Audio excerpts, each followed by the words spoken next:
While the House Republicans are trying to figure out who will be their next speaker, it's worth a look back a few decades when this extremely important post was suddenly vacated.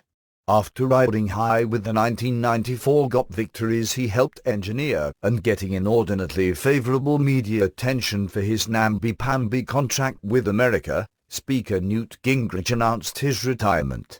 His bolt out of the blue decision stunned many. But the selection by GOP House members of little-known Illinois Congressman Dennis Hastert as his successor outdid even the Gingrich departure. Who after all was Dennis Hastert? And how did he suddenly become important enough to be named House Speaker? He was a former high school teacher and wrestling coach from Yorkville, Illinois, who rose from 16 years of obscurity to win a seat in the U.S. House in 1986. Still, even after serving in the House for a decade, and becoming its Speaker for another 10 years, hardly anyone outside his Illinois district knew much about the man. During his quiet years in Congress, Hastert was as middle of the road as anyone could be. Towing the establishment's line on numerous issues, he favored Gingrich's pro-New World Order preferences when in June 1996, he voted for Foreign Aid, Most Favored Nation, MFN, status for China, and expansion of NATO.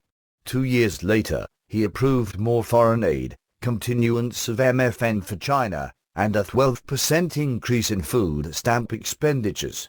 Still, his votes on numerous less important matters enabled congressional scorekeepers to label him a conservative. So how does such a person rise from near anonymity to become Speaker?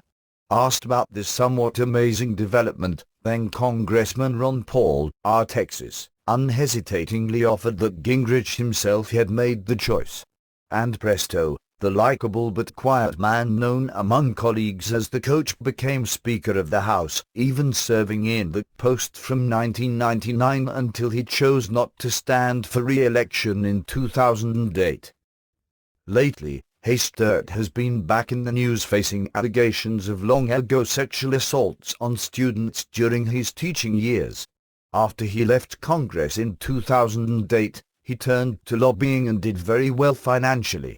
When he suddenly began tapping his bank account for suspicious amounts, withdrawing as much as $1.70 million, his unusual conduct attracted the attention of federal investigators.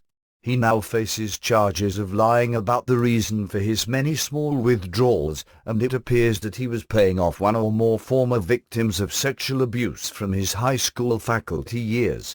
It now seems likely that he will plead guilty to making false statements to the federal officials in hopes that the matter won't end up in a trial where additional charges of past sexual misconduct could easily emerge.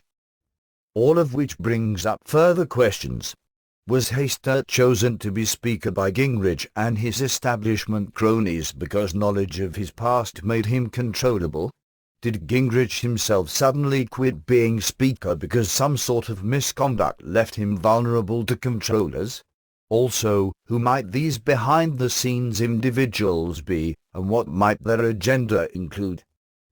It is unfortunately true that much of what goes on in Washington results from blackmail. The still evolving story surrounding Dennis Hastert isn't so much an exception. Sad to say, in too many cases, it has the rule. And one can only wonder who will now become the new Speaker of the House and why.